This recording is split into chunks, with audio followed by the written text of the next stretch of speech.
گاو حیوانی خانگی بوده، از گشت و شیر آن استفاده میبریم.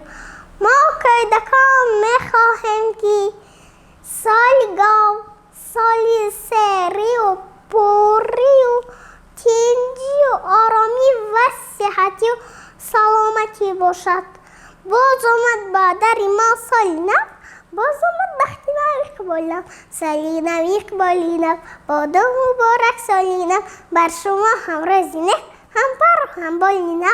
تو چی گونه نیستم نه برف است و نه باران، هوا صاف و بیغبار روان آبک جبار. کم زرچه اش اطلسی طفلی چه اش جلتسی، تاقچه اش آهری پیراهنش برپری، دورایش مثلی انار کاکلچه هایش قطار.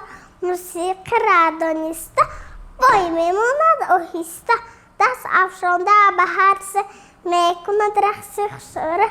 از رقص زیبایی ناز تمنای، از چرخ گشتن از توسل جه به خانه نور بارد، شوق سرود بارد. بخچه ما افسانه افسانه زمانه، دست گل دارد سیلی بلبل دارد.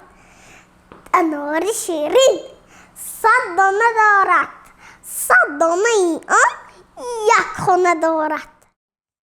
مادر جانی من نان میپزم نان، کارش را خودم میکنم آسان. نزدی تنارش هزوم کشانم و کجانم را بازی دارانم.